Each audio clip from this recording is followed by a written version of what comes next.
আগামীকাল পবিত্র ঈদ উল ফিতর, স্বাস্থ্য ঝুঁকি নিয়ে এই বাড়ি ফিরছে মানুষ, ফেরিঘাটে ভিড়। সরকার সুযোগ দেওয়ার কারণে গ্রামে যাচ্ছি স্বজনদের সাথে ঈদ করার জন্য, না হলে লকডাউনের ভিতরে আমরা যাইতাম না। মোটরসাইকেল পাচ্ছি, যেভাবে পাচ্ছি যাচ্ছি আর কি। আপনজনের সঙ্গে ঈদ করব এই আশা নিয়েই বাড়িতে যাচ্ছি। জনগোষ্ঠীর বড় অংশ আক্রান্ত হয়ে হার্ড ইমিউনিটি অর্জন নিয়ে স্বাস্থ্য বিশেষজ্ঞদের মিশ্র মত। ইমিউনিটি 80 ভাগের হয়েছে, 20 ভাগের তো হয়নি। আমি ওই 20 ভাগের মধ্যে একজন। তাহলে আমার থেকে যখন আপনার কাছে গেল, ওখানে সে টিকতে পারলো না, কারণ আপনি তো ইমিউন হয়ে গেছে। ওর কাছে গেলে ও টিকতে পারলো না, ওর কাছে গেলে ও টিকতে পারলো না, তাহলে এটা ডাই ডাউন হয়ে যাবে, তখন ট্রান্সমিশন ছড়ানোটা বন্ধ হয়ে যাবে। তো বাংলাদেশ যদি এই পথে হাঁটতে চায়, তাহলে আসলে একটা বেশ বড় মূল্য দিতে হবে। একটা হলো সময়ের, এটা 2 বছর লাগতে পারে, 3 বছর লাগতে পারে, 4 বছর লাগতে পারে। দ্বিতীয়ত হলো যে অনেক লোক আক্রান্ত হবে। দেখছিলেন প্রধান শিরোনাম। সকালের সময় সঙ্গে আছে আমি ইমদাদুল হক। এবার অন্যান্য শীর্ষ সংবাদ। করোনা ভাইরাসে একদিনে 20 জনের মৃত্যু, মৃতের সংখ্যা ছাড়ালো 450। নতুন শনাক্ত রেকর্ড 1873। প্লাজমা থেরাপির ওপর জোর দিল স্বাস্থ্য অধিদপ্তর। নাগালে নেই বুথ, গেলেও সংক্রমণের ঝুঁকি। কোভিড পরীক্ষা নিয়ে বিপাকে বয়স্ক প্রসূতিরা, জনবল না থাকায় বাড়ি থেকে বেশি নমুনা সংগ্রহে অপারগ স্বাস্থ্য অধিদপ্তর। করোনা দুর্যোগের মধ্যে আমপান কেড়েছে সর্বস্ব। ঈদের আগে আশ্রয়হীন মোংলার শত শত জেলে পরিবার। বরেন্দ্র এলাকায় আমবাগান মালিকদের মাথায় হাত। এবারের রোজায় নিত্যপণ্যের দাম কম থাকার কারণ বেশি কেনার প্রবণতা না থাকা, বলছেন বিক্রেতারা। সরবরাহের বিভিন্ন পর্যায়ে দাম নির্ধারণের সুফল, দাবি আমদানিকারকদের।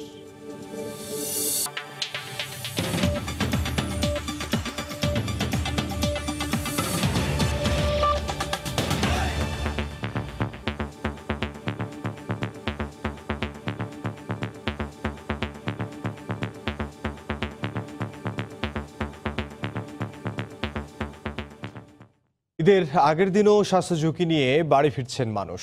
ভাড়ায় চলছে ব্যক্তিগত গাড়িও। বাস না থাকায় অন্যান্য যানবাহনে গাদাগাদি করে বাড়তি ভাড়ায় অনেকে ফিরছেন গ্রামে। নেই কোনো চেকপোস্ট, নেই পুলিশের জিজ্ঞাসাবাদ, তাই বাধাহীনভাবে যে যেভাবে পারছেন ছুটে চলেছেন বাড়ির পথে। গত বৃহস্পতিবার থেকে ব্যক্তিগত গাড়ি চলাচলে নিষেধাজ্ঞা তুলে নেয় ঈদের ছুটিতে শনিবার সকাল থেকে এভাবেই শত শত মানুষকে ঢাকা ছাড়তে দেখা যায়। সরকার সুযোগ দেওয়ার কারণে গ্রামে যাচ্ছি স্বজনদের সাথে ঈদ করার জন্য, না হলে লকডাউনের ভিতরে আমরা যাইতাম না। এতদিন তো আমরা লকডাউনে ঘরে বন্দি, আমরা কারণ করার কিছু নাই, যাইতে হবে। মোটরসাইকেল পাচ্ছি, যেভাবে পাচ্ছি যাচ্ছি আর কি। দেশে করোনা আক্রান্তের সংখ্যা দিন দিন বাড়লেও ঘর ফেরত মানুষের মাঝে তার কোনো বালাই ছিল না। গণপরিবহন না থাকায় কেউ ব্যক্তিগত গাড়ি, কেউ কাভার্ড ভ্যান, কেউ বা আবার মোটর বাইকে চড়ে ফিরছেন নিজ গন্তব্যে। কোথাও আবার কয়েকজন মিলে ভাড়া গাড়িতে সামাজিক দূরত্ব না মেনে গাদাগাদি করে ঢাকা ছাড়তে দেখা গেছে। তারা যাচ্ছে, তারা 4জন 3জন একসাথে যাচ্ছে আর ভেঙে ভেঙে যাচ্ছে আর কি। হয়তো চান্দনা থেকে টাঙ্গাইল, তারপর যাবো আর কি। এখন প্রয়োজনে যাচ্ছি। দ্রুত বাজারে কি বসছেন? তো এরকমই যেতে হবে, আমি কি করবো, কষ্ট করে বাইরে গেছি, না সুযোগ নেই। সর্বোচ্চ 2 জন নিচ্ছি, তারপরেও 2 জন নিচ্ছি। চেকপোস্ট না থাকলেও স্বাস্থ্যবিধি মানাতে পুলিশ সড়কে রয়েছে বলে জানিয়েছেন তারা। আমরা চেষ্টা করতেছি, আমরা লোকজনকে বোঝাচ্ছি সামাজিক দূরত্ব বজায় রাখার জন্য।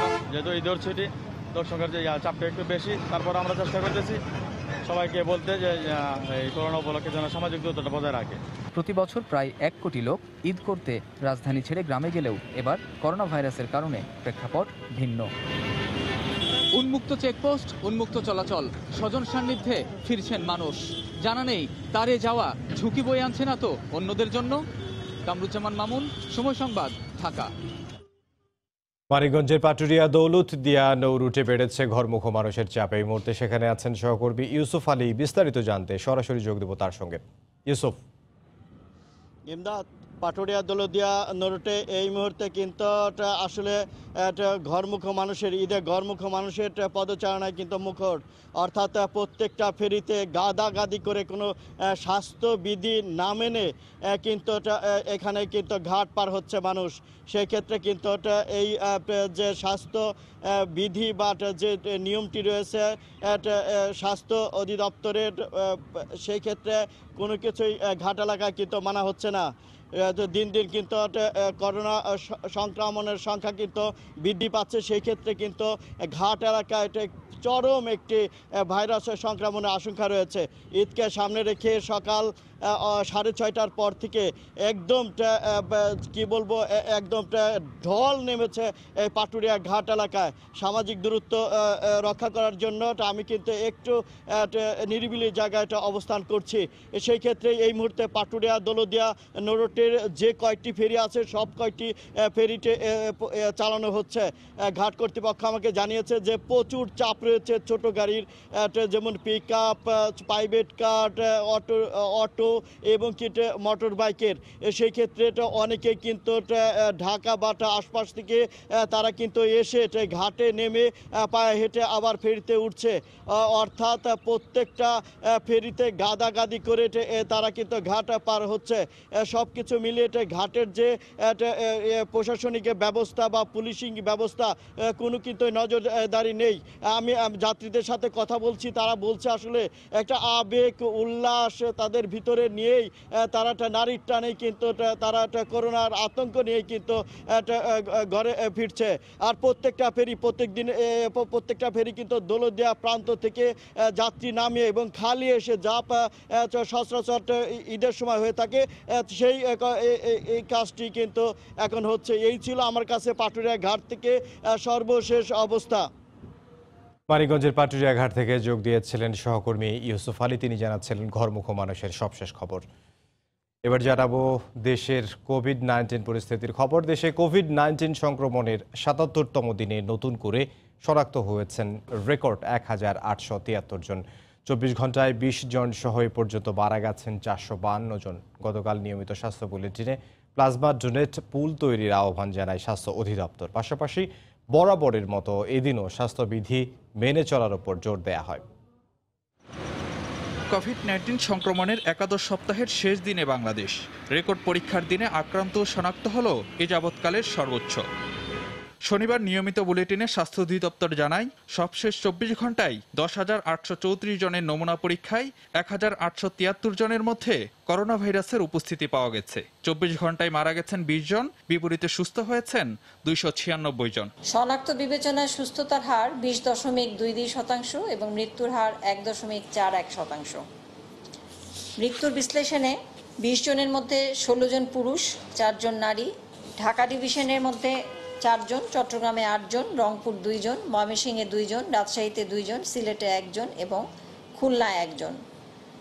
১৫ জন হসপিটালে মৃত্যুবরণ করেছেন, 4 জন বাড়িতে মৃত্যুবরণ করেছেন এবং 1 জন মৃত অবস্থায় হাসপাতালে এসেছেন। বুলেটিনে প্লাজমা ডোনেট পুল তৈরির জন্য চিকিৎসকদের অনলাইন ভিত্তিক একটি প্ল্যাটফর্মকে ধন্যবাদ জানিয়ে স্বাস্থ্য অধিদপ্তর জানায় কোভিড পরিস্থিতি নিয়ন্ত্রণে প্লাজমা থেরাপির ক্ষেত্রে ভূমিকা রাখবে এই উদ্যোগ। প্ল্যাটফর্ম সাম্প্রতিক সময়ে অন্যান্য সংগঠনসমূহের পাশাপাশি প্লাজমা ডোনার পুল তৈরি করেছে, যার মাধ্যমে কোভিড-19 আক্রান্ত রোগীদের পরীক্ষামূলকভাবে কনভালেসেন্ট প্লাজমা থেরাপি প্রদানে সহায়ক হবে। বুলেটিনে বরাবরের মতো এদিনও স্বাস্থ্যবিধি মেনে চলার উপর জোর দেওয়া হয়। আপনারা সচেতন থাকুন, সতর্ক থাকুন, নিজেকে সুরক্ষিত থাকুন। বুলেটিনে জানানো হয় কোভিড সেবায় সারা দেশে প্রস্তুত ১৩,২৮৪টি আইসোলেশন শয্যা আর ৩৯৯টি আইসিইউ। প্রস্তুতি পর্যায়ে আছে ৭০০টি আইসোলেশন শয্যা আর ৬২৬টি প্রতিষ্ঠান প্রস্তুত রাখা হয়েছে, যেখানে ৩১,৮৪০ জনকে দেওয়া যাবে প্রাতিষ্ঠানিক কোয়ারেন্টিন সেবা। ফারুক ভূঁইয়া, রবিন, সময় সংবাদ, ঢাকা। করোনা ভাইরাসের প্রতিষেধক আবিষ্কারে গবেষণা চলছে বিশ্বজুড়ে। এখনও পথ না মেলায় থামছে না মৃত্যুর মিছিল। এ অবস্থায় হার্ড ইমিউনিটির পথে হাঁটার কথা ভাবছে অনেক দেশই। জনগোষ্ঠীর বড় একটি অংশ আক্রান্ত হওয়ার মাধ্যমে রোগ প্রতিরোধ ক্ষমতা সৃষ্টির এই পদ্ধতি নিয়ে ভিন্ন মত রয়েছে বাংলাদেশের স্বাস্থ্য বিশেষজ্ঞদের মধ্যে। মাহমুদ রাকিবের রিপোর্টে বিস্তারিত।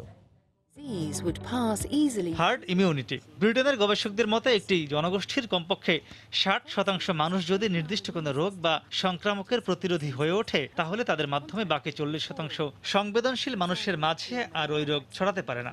যুক্তরাষ্ট্র অবশ্য বলছে এই রোগ প্রতিরোধ ক্ষমতা থাকতে হবে কমপক্ষে 70% মাঝে। 1980 সালে প্রথমবারের মতো এই হার্ড ইমিউনিটি অর্জনের মাধ্যমে বিশ্ব থেকে গুটি বসন্ত সম্পূর্ণভাবে নির্মূল হয়েছিল। বিশেষজ্ঞ চিকিৎসকরা বলছেন দুটি পদ্ধতিতে হার্ড ইমিউনিটি অর্জন করতে হয়, একটি টিকা বা ভ্যাকসিনের আওতায় এনে, আর অন্যটি হলো অধিকাংশ মানুষ ওই রোগে আক্রান্তের পর সুস্থ হয়ে।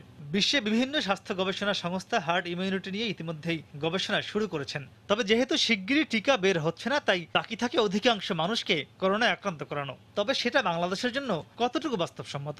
ইমিউনিটি 80 ভাগের হয়েছে, 20 ভাগের তো হয়নি। আমি ওই 20 ভাগের মধ্যে একজন।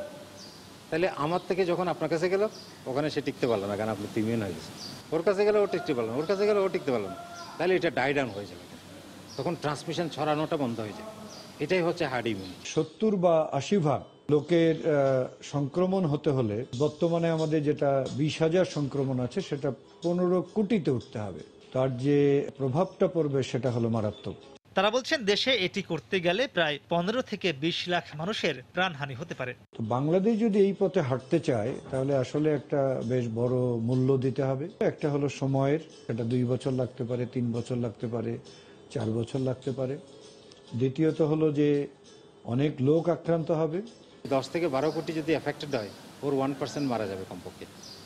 আমাদের দেশের জন্য এটা আরো বেশি, কারণ আমার তো চিকিৎসা ব্যবস্থা নেই। আর যদি মেনে না নিই, you go for a strict lockdown, you go for a strict isolation and quarantine.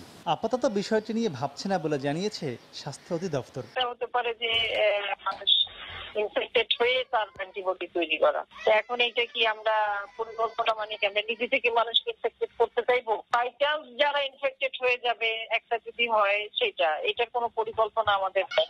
এছাড়া হার্ড ইমিউনিটির পথে হাঁটলে যে পরিমাণ হাসপাতাল সুবিধা প্রয়োজন, তা বিশ্বের বিভিন্ন দেশের মতো বাংলাদেশেও নেই বলে মনে করেন বিশেষজ্ঞরা। মাহমুদ রাকিব, সময় সংবাদ, ঢাকা। সকালের সময় আরও থাকছে। হালদা নদীতে 14 বছরের মধ্যে রেকর্ড সংখ্যক ডিম ছেড়েছে মা মাছ। 25,500 কেজি সংগ্রহ, দূষণ কমার সুফল দাবি প্রশাসনের।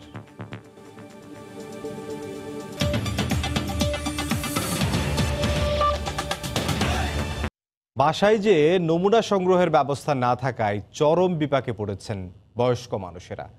নাগালের মধ্যে বুথ না থাকায় উপসর্গ থাকা সত্ত্বেও পরীক্ষা করাতে পারছেন না প্রসূতি, প্রতিবন্ধী ও নানা রোগে আক্রান্তরা। এছাড়াও পরীক্ষা কেন্দ্রগুলোকে সংক্রমণের ঝুঁকিমুক্ত না করতে পারায় যারাই পরীক্ষা করতে যাচ্ছেন তারাই ঝুঁকিতে পড়ছেন বলে আশঙ্কা বিশেষজ্ঞদের। এদিকে জনবল সংকটে বাড়ি বাড়ি যেয়ে বেশি নমুনা সংগ্রহ সম্ভব নয় বলে জানিয়েছে স্বাস্থ্য অধিদপ্তর। মুজাহিদ শুভ রিপোর্টে বিস্তারিত। করোনা ভাইরাস সংক্রমণের সর্বোচ্চ ধাপে শুধু চট্টগ্রামেই আক্রান্ত শতকরা 29.7%, আর রাজধানীতে ঘরে ঘরে দেখা দিতে শুরু করেছেন কোভিড রোগী। এই বাস্তবতাই সবচেয়ে বিপাকে ষাটোর্ধ্ব ও অন্য রোগে আক্রান্তরা। নাগালের মধ্যে বুথ না থাকায় অনেকেই পরীক্ষা করাতে পারছেন না, আর পরীক্ষা কেন্দ্র সংক্রমণের ঝুঁকিমুক্ত না হওয়ায় রয়েছে আতঙ্ক। বৃদ্ধা আছেন, আমরা তাদেরকে সিঁড়িতে নামাইতে পারছি না, এখানে নিয়ে আসতে পারছি না, লাইনে দাঁড়াইতে পারছি না। মহল্লায় মহল্লায় যদি বুথ করা হয়, বুথ করে ওখান থেকে যদি কালেকশন করে তাহলে ভালো হয়। এখানে আসে যদি আরো বেশি বিড়ম্বনার মাঝখানে এবং গ্যাঞ্জামের মাঝখানে পড়ে, সে আর আক্রান্ত বেশি হবে। আর ওই পপুলেশনটাকে আপনি যে আবার নিয়ে আসবেন স্যাম্পলিং করার জন্য, এই যে সেন্টারগুলোতে যে দীর্ঘ সারি দেখতেছেন, এটা একটা ওই লোকের রিস্ক বাড়ায় দিবে হওয়ার। স্বাস্থ্য অধিদপ্তরের 8-9টি দল বাসা থেকে একদিনে সর্বোচ্চ 250 নমুনা সংগ্রহ করতে পারছেন। বর্তমানে বিদ্যমান কয়েকটি হটলাইনের মাধ্যমে আসা কল যাচাই বাছাই করে বাসা থেকে নমুনা সংগ্রহ করা হচ্ছে, যা প্রয়োজনের তুলনায় একেবারেই কম। তারা ওখানে স্ক্রুটিনিং করে যে কাদেরকে আসলে স্যাম্পল কালেকশন বাসায় গিয়ে করা দরকার এবং কারা বুথে গিয়ে দিতে পারবে। এই অবস্থায় নানা সীমাবদ্ধতার কথা বলছে স্বাস্থ্য অধিদপ্তর। যারা একেবারে খুবই অসুস্থ, আসতে পারেন না, তাদের ক্ষেত্রে আমরা প্রায়োরিটি, জনবলের একটা বিষয় আছে, প্রত্যেকের ক্ষেত্রে বাসায় বাসায় গিয়ে তো প্রায়োরিটি দেওয়ার এত সক্ষমতা তো নাই। বেসরকারি হাসপাতালকে কাজে লাগানোর পরামর্শ বিশেষজ্ঞদের। যারা বয়োবৃদ্ধ যে কোনো সেন্টারে সে যাক না কেন, তাকে অগ্রাধিকার ভিত্তিতে চিকিৎসকের সাথে পরামর্শ করার সুযোগ দিতে হবে। আরেকটা হতে পারে কিছু লোককে বাড়ি বাড়ি গিয়ে কালেকশন প্রাইভেটলি সেটা অথরাইজেশন দিয়ে দিলে মনে হয় যে এই সমস্যাটা তার সমাধান হবে।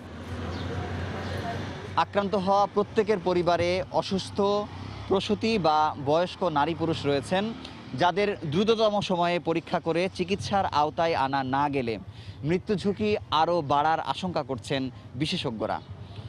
মুজাহিদ শুভ, সময় সংবাদ, ঢাকা। জাল নৌকা আর বসতঘর হারিয়ে দুশ্চিন্তায় রাত কাটছে সুন্দরবন সংলগ্ন মোংলা উপজেলার শত শত জেলে পরিবারের। ঘূর্ণিঝড় আম্পান কেড়ে নিয়েছে তাদের শেষ সম্বলটুকু। স্থানীয় জনপ্রতিনিধি আর উপজেলা প্রশাসন বলছে, ক্ষতিগ্রস্তদের পুনর্বাসনে তালিকা তৈরি করে ঊর্ধ্বতন কর্তৃপক্ষের কাছে পাঠানো হয়েছে। মোংলা থেকে মাহমুদ হাসানের পাঠানো তথ্য ছবি নিয়ে রিপোর্ট। মোংলা বন্দর থেকে 25 কিলোমিটার দক্ষিণে চিলা ইউনিয়নের শেষ সীমানা থেকেই শুরু বিশ্বের বৃহত্তম ম্যানগ্রোভ ফরেস্ট সুন্দরবন। পশুর ও শ্যালা নদী সংলগ্ন মোংলা উপজেলার কানাইনগর, চিলা ও জয়মনির খোলে প্রায় 15 থেকে 20 হাজার জেলে পরিবারের বসবাস। প্রাকৃতিক দুর্যোগ আর নদীর উত্তাল ঢেউয়ের সঙ্গে লড়াই করে বেঁচে থাকা সুন্দরবন সংলগ্ন এলাকায় জেলে ও স্থানীয়দের দুর্দশার সীমা নেই। ছোট ছোট গোলপাতার ঘরে বসবাস জেলেদের। ঘূর্ণিঝড় আম্পানে কেড়ে নিয়েছে তাদের অনেকের আশ্রয় নেওয়ার সম্বলটুকুও। বিধ্বস্ত হয় ঘর, ভেসে যায় তাদের ঘরের নিচের মাটিও। নৌকাদল যা ছিল সবগুলো তলাই গেছে, তার রাস্তাঘাট আমাদের ভেঙে গেছে, বাড়িতে আমরা পানি ঘুরে তলাই গেছে। আমরা খুব মোটামুটি আতঙ্কের ভিতরে ছিলাম আর কি। কষ্ট করে এই যে ভাঙ্গি চুরে গেছে, আবার ঠিক করবো, ঠিক করার পরে একটা জাহাজ যায় তুবানে, আমাকে সংসার সব আবার নদীতে বাসি লইছে। নদী নালায় সব ভেঙে চুরে গেছে, তুবানে পিঠে সব শেষ করে ফেলাইছে। এলাকায় সরকারি নিবন্ধিত জেলে 6,655 জন। ঘূর্ণিঝড়ের পরপরই স্থানীয় ও জেলে পল্লীর ক্ষতিগ্রস্তদের তালিকা তৈরি ও পুনর্বাসনের কাজ শুরু করেছেন বলে জানালেন জনপ্রতিনিধি ও মৎস্য কর্মকর্তা। তাদের অতি দ্রুত যাতে তারা বসবাসের স্থান আবার ফিরে পায়, সেই ব্যবস্থার জন্য সেই ব্যবস্থা নিয়ে আমরা তালিকা প্রণয়ন করে আমরা উপজেলায় জমা দিয়েছি। বিভিন্ন রকম কার্যক্রম শুরু হয়েছে, ঊর্ধ্বতন কর্তৃপক্ষের কাছে জানানো হয়েছে।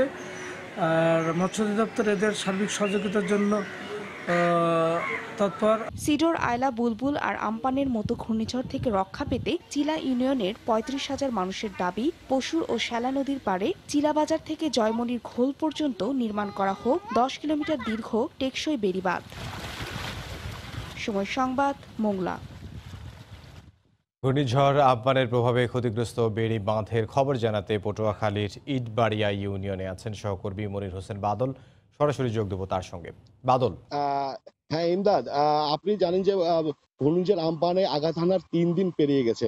ঘূর্ণিঝড় আম্পান পটুয়াখালীতে আঘাত হানলে বেশ কিছু এলাকার বেড়িবাঁধ ও ঘর, মাছের ঘের সহ ফসলের ব্যাপক ক্ষতি হয়। এতে অতি জলোচ্ছ্বাসে বেড়িবাঁধ ভেঙে পানি ঢুকে নষ্ট হয়ে গেছে কৃষকের কয়েক হাজার একর জমির ফসল।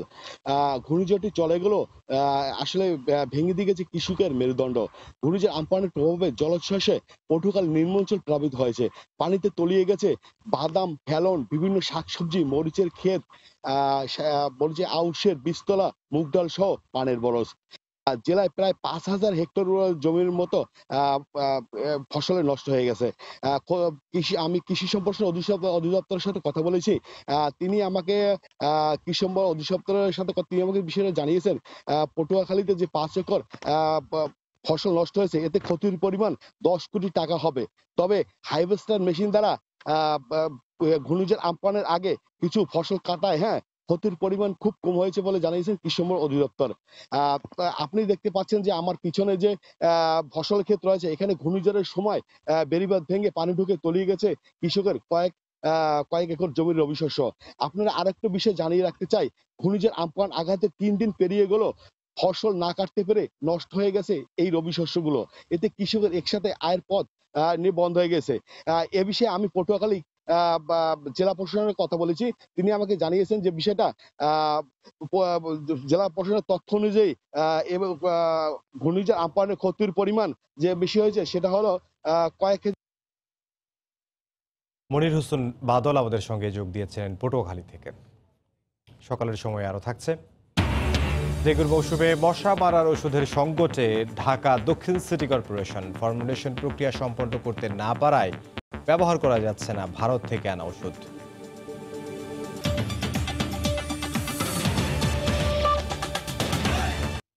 ঘূর্ণিঝড় আম্পান বরেন্দ্র এলাকার আমবাগান মালিকদের স্বপ্ন তছনছ করে দিয়েছে। গাছ থেকে ঝরে পড়া বিপুল পরিমাণ আম এই সুযোগে ব্যাপারীরা অনেকটা বিনামূল্যে 20 থেকে 30 টাকা মন দরে কিনে নিচ্ছেন। আপৎকালীন পরিস্থিতিতে বরেন্দ্র এলাকায় আম সংরক্ষণ কেন্দ্র গড়ে তোলার দাবি বাগান মালিক ও জনপ্রতিনিধিদের। নওগাঁ থেকে এমআর রকির রিপোর্ট। দিন আগেও এসব বাগানের থোকায় থোকায় ঝুলছিল আম। ল্যাংড়া, গোপালভোগ, ক্ষীরসাপাত জাতের সুস্বাদু আম চলতি মাসের শেষ সপ্তাহে নামানোর কথা ছিল, কিন্তু ঘূর্ণিঝড় আমপানের ছোবলে গাছগুলোর বেশিরভাগই এখন আম শূন্য। ঝরে পড়া আম বিক্রির জন্য সাপার আড়তে নিয়ে আসছেন বাগান মালিকরা। এই সুযোগকে কাজে লাগিয়ে ব্যাপারীরা অনেকটা বিনে পয়সায় মন প্রতি 20 থেকে 30 টাকায় কিনছেন। পরিপক্ক এসব আম কদিন পরই চড়া দামে বিক্রির আশা করলেও সেটা এখন দুঃস্বপ্ন। আম তো ঝড়ে পড়ে প্রায় অর্ধেক পড়ে গেছে। আমি 10 বস্তা করে নিয়ে এসেছি, এই 10 বস্তা আম আমার মাত্র 100 টাকাও দিতে যাচ্ছে না কেউ। 1.5 মণ আম আমার মাত্র 30 টাকা দিয়ে দিব হয়। আজকে আমরা কৃষকরা দেশে হারা হয়ে গেছে, আজকে আম নিয়ে আসে ভ্যানের টাকায় জোটে না আমাদের। আপৎকালীন সময়ে বরেন্দ্র এলাকায় আম সংরক্ষণাগার গড়ে তোলার দাবি জনপ্রতিনিধি ও ব্যবসায়ী সমিতির নেতার। তারা এখানে আমাদের এখানে আম কিনে বিভিন্ন কোম্পানি, তারা যদি এই সময় এসে আমাদের এই আমগুলো তারা যদি এখান থেকে সংগ্রহ করে তাহলে অন্তত কৃষক একটা দাম পায়। এই আমগুলো হিমাগারে রেখে দিলে হয়তো সময়কালে প্রাণ কোম্পানি বা বিভিন্ন কোম্পানির কাছে বিক্রি করা যেত। ক্ষতিগ্রস্ত বাগান মালিকদের প্রণোদনার আওতায় আনতে কাজ চলছে বলে জানালেন উপজেলা প্রশাসনের শীর্ষ কর্মকর্তা। 3% কৃষক যারা ক্ষতিগ্রস্ত হয়েছে তাদেরকে কোনোভাবে প্রণোদনার আওতায় আনা যায় কিনা সে লক্ষ্যে আমরা কাজ করব। জেলায় 25,000 হেক্টর জমির বাগান থেকে এবার 3.5 লাখ মেট্রিক টন আম উৎপাদনের লক্ষ্যমাত্রা ধরা হয়। তবে ঘূর্ণিঝড়ের প্রভাবে 25 ভাগ আম উৎপাদন কম হতে পারে বলে ধারণা করছে কৃষি বিভাগ। এমআর রকি, সময় সংবাদ, নওগাঁ। এবার রমজান মাস জুড়েই ডাল, ছোলা, তেল, চিনি, মশলাসহ নিত্য প্রয়োজনীয় অনেক পণ্যের দামই ছিল নিম্নমুখী। বিক্রেতারা বলছেন, করোনা আতঙ্কে ভোক্তাদের বেশি করে পণ্য কেনার প্রবণতা ছিল কম, এরই প্রভাব পড়েছে বাজারে। আর আমদানিকারকরা বলছেন, সরবরাহের বিভিন্ন পর্যায়ে পণ্যের দাম নির্ধারণ করে দেয়ায় সুফল মিলেছে এবারের রোজায়। কামরুল হাসান সবুজের রিপোর্ট। প্রতিদিনের মতোই সরব কারওয়ান বাজার। সীমিত পরিসরে খোলা দোকান থেকে নিত্য দরকারি পণ্য কিনছেন ভোক্তারা। দাম নিয়ে নেই অসন্তোষ, নেই পণ্যের সরবরাহ সংকট। ক্রেতারা বলছেন, এমন পরিস্থিতি আগের কোনো রমজানেই দেখেননি তারা। আগের থেকে তো অবশ্যই কম কিনছে, কারণ আমরা একটু খরচও কমাই দিচ্ছি। প্রতি বছর একের পর এক বাড়তে থাকে, একটু অন্যান্য বছরের তুলনায় একটু ডিফারেন্স। এই বছরই মনে হয় এটা অনুভব করলাম আমরা। করোনা আতঙ্কে মাস জুড়ে বাজারে ক্রেতা নাগনও ছিল খুবই কম, চোখে পড়েনি বাড়তি কেনার প্রবণতাও। খুচরা ও পাইকারি বিক্রেতাদের মত, সরবরাহে ঘাটতি না থাকার প্রভাব পড়েছে দামেও। আর এ কারণেই অন্যবারের মতো নাভিশ্বাস ওঠা দামের বোঝা বইতে হয়নি ক্রেতাদের। রোজার মাসে প্রতি বছরই দাম বাড়ে সবকিছুর দাম, কিন্তু এবার সম্পূর্ণ উল্টো দেখতেছি যে রোজার মাসে সব জিনিসের দাম কমে গেছে। মাল অ্যাভেলেবেল, একবারে স্বয়ংসম্পূর্ণ সবার কাছে স্টক আছে। রোজার মধ্যে 72-75 পর্যন্ত বিক্রি হয়েছে, এখন 65-60। রমজানের শুরু থেকে মসুর ডাল মোটাটা 90 টাকা পর্যন্ত কেজি হয়ে গেছে। এখন যেমন আমার 70-75 টাকা কেজি হয়েছে। খুচরা কাস্টমার ঠিকই আছে, কিন্তু ওই আমার হোটেল মোটে নাই দেখে বেচা কেনাটা কম আর কি। আমদানিকারকরা বলছেন, বিভিন্ন পর্যায়ে পণ্যের বিক্রি মূল্য নির্ধারণ করে দেওয়ার সুফলও মিলেছে এবার। মূল্য যেটা নির্ধারণ করা হয়েছিল আইটেম ওয়াইজ, সেটা কিন্তু পত্রপত্রিকায় আসতে পেরে নোটিশ আকারে বাজারে দিয়ে দিচ্ছি যে আর বেশি মূল্যে বিক্রি করা যাবে না, আপনারা কিনবেনও না। এটা একটা কারণ। বিক্রেতারা বলছেন, করোনা আতঙ্কে এবার রমজানে খুচরা বিক্রি কমেছে গেলবারের তুলনায় 30 থেকে 40%। রমজান জুড়েই ভোক্তারা নিত্য দরকারি পণ্য কিনেছেন ঠিকঠাক মতোই, তবে করোনা আতঙ্কের কারণে ভোগ ব্যয় কমিয়ে দেয় তা কিনেছেন পরিমিত পরিমাণে। আর এ কারণে এবার তেমন একটা শোনা যায়নি পণ্যের সরবরাহ ঘাটতি কিংবা উচ্চ মূল্যের কথা। কেনাকাটায় এমন পরিমিত বোধ বছর জুড়েই স্বস্তি দিতে পারে ভোক্তাদের, এই শিক্ষা দিয়ে গেল এবারের রমজান। কামরুল হাসান সবুজ, সময় সংবাদ, ঢাকা। দক্ষিণ এশিয়ার একমাত্র প্রাকৃতিক মৎস্য প্রজনন হালদা নদীতে 14 বছরের মধ্যে রেকর্ড সংখ্যক ডিম ছেড়েছে মা মাছ। এবার 25,500 কেজি ডিম সংগ্রহ করা হয়েছে। বিস্তারিত জানাচ্ছেন পার্থপ্রতিম বিশ্বাস। গত বছর হালদা নদী থেকে ডিম সংগৃহীত হয়েছিল 7,000 কেজি, এবার হয়েছে 25,536 কেজি ডিম। 280টি নৌকায় 650 সংগ্রহকারী দিনভর ডিম সংগ্রহ করেন। 14 বছরের মধ্যে এবার রেকর্ড পরিমাণ ডিম সংগ্রহ করা হয়েছে বলে জানান হালদা গবেষক। ডিম পাওয়ার অন্যতম কারণ হচ্ছে পাহাড়ি যে বৃষ্টি হওয়ার কথা ছিল, যে পাহাড়ি ডল হওয়ার কথা ছিল, সেটা হয়তো যথেষ্ট পরিমাণে হয় না, কিন্তু এদিকে মা মাছ ম্যাচিউর হয়ে গেছে। আমপানের জলোচ্ছ্বাসের কারণে মা মাছের ডিম আরেকটু ব্যাহত হয়েছে, নাইলে হয়তো আমরা অতীতের সমস্ত রেকর্ড আমরা ছড়িয়ে যেতে। দীর্ঘদিন বিদ্যুৎ কেন্দ্র, শিল্প কারখানা ও বালু উত্তোলন বন্ধের কারণে দূষণ কমায় মা মাছ প্রচুর ডিম ছেড়েছে বলে জানান হাটহাজারী উপজেলা নির্বাহী কর্মকর্তা। 1 বছরের সার্বিক কর্মকাণ্ডের কারণে হালদা নদী ঝামেলা মুক্ত ছিল, উপদ্রব মুক্ত ছিল, দূষণ মুক্ত ছিল, যার কারণে সৃষ্টিকর্তা এবছর আমাদেরকে উল্লেখযোগ্য পরিমাণ ডিম দিয়েছেন। আর হালদা দূষণ না থাকলে ভবিষ্যতে মা মাছ আরও বেশি ডিম ছাড়বে বলে আশাবাদ হালদা রক্ষা কমিটির। দূষণের ব্যাপারে পরিবেশ অধিদপ্তরকে সজাগ থাকতে হবে এবং মৎস্য বিভাগকে তদারকি করতে হবে। তাহলে আমরা মনে করি হালদার এবারে যে পরিমাণ ডিম ছেড়েছে আগামীতে আরও বেশি ছাড়বে। চট্টগ্রামের রাউজান ও হাটহাজারী উপজেলার দীর্ঘ 98 কিলোমিটার এলাকা জুড়ে হালদা নদী। পার্থপ্রতিম বিশ্বাস, সময় সংবাদ, চট্টগ্রাম। করোনা মহামারীর মধ্যে দেশে ডেঙ্গু আক্রান্তের সংখ্যা 300 ছাড়িয়েছে। এমন পরিস্থিতিতে ওষুধ সংকটে ঢাকা দক্ষিণ সিটি কর্পোরেশন। ফর্মুলেশন প্রক্রিয়া সম্পন্ন করতে না পারায় ভারত থেকে আমদানি করা ওষুধ ব্যবহার করতে পারছে না ডিএসসিসি কর্তৃপক্ষ। যদিও মেয়র বলছেন 1 জুন থেকে মশক নিধন কর্মসূচি শুরু হবে পুরোদমে। মার্জিয়ামুম রিপোর্ট। করোনার আতঙ্কে বাড়তি উদ্বেগ ডেঙ্গু। স্বাস্থ্য অধিদপ্তরের দেয়া তথ্য অনুযায়ী গেল 5.5 মাসে ডেঙ্গু রোগীর সংখ্যা 3 শতাধিক। সময়টা এডিস নিধনে সর্বোচ্চ তৎপরতা দেখানোর, অথচ ঢাকা দক্ষিণ সিটি কর্পোরেশনের ভান্ডারে এখন মশা মারার ওষুধের সংকট। গেল বছর ভারত থেকে ওষুধ তৈরির মূল উপাদান ম্যালাথিয়ন আমদানি করা হয়। এর সাথে ডিজেল ও এমএল সাইট্রোনিলালের মিশ্রণে তৈরি হয় মূল ওষুধ। কিন্তু এই ফর্মুলেশনের নিজস্ব প্রযুক্তি না থাকায় 2 দফা দরপত্র আহ্বান করেছে সংস্থাটি, যা 6 মাসের বেশি সময়ও সম্পূর্ণ হয়নি। গত বছরও উত্তর সিটি কর্পোরেশনের কাছ থেকে 20,000 লিটার ওষুধ নেয় দক্ষিণ সিটি, যদিও নবনির্বাচিত মেয়র শোনালেন আশার কথা। সংক্ষেপে এটুকু বলতে পারি যে খুবই হতাশাব্যঞ্জক অবস্থা আমাদের এখন রয়েছে। এর থেকে আমাদের উত্তরণ করতে হবে। 1 জুন থেকে যেন আমরা ব্যাপকভাবে কর্মযজ্ঞে নামতে পারি, সেই প্রস্তুতি আমরা গ্রহণ করব। এদিকে ডেঙ্গু শনাক্তে নগরীর মাতৃসদন সহ 21টি স্বাস্থ্য কেন্দ্রে কিট সরবরাহ করার কথা জানালেন উত্তরের মেয়র। যেভাবে আমরা কোভিড-19 এর সচেতনতা মেনটেন করছি, ঠিক সেইভাবে যদি ডেঙ্গুর জন্য আমরা সচেতনতা মেনটেন করতে পারি, তাহলে অবশ্যই এই মরার উপর খাড়ার ঘা যে ডেঙ্গু যেটা হতে যাচ্ছে, এর থেকে আমরা রেহাই পাবো। পাশাপাশি ডেঙ্গু প্রতিরোধে পরিচ্ছন্নতার বিষয়ে নগরবাসীকে সচেতন হওয়ার আহ্বান জানানো হয়। মার্জিয়া মুমু, সময় সংবাদ, ঢাকা। সকালের সময়ের শীর্ষ সংবাদ জানিয়ে দিচ্ছে আরও একবার। স্বাস্থ্যবিধির তোয়াক্কা না করেই ঈদের আগের দিনও বাড়ি ফিরছেন মানুষ। ফেরিঘাটে ভিড়, বাড়ছে সংক্রমণের ঝুঁকি।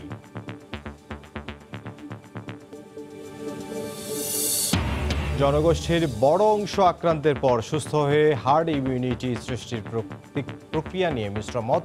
কেউ বলছেন এর বিকল্প নেই, কারো মত দিতে হবে চরম মূল্য।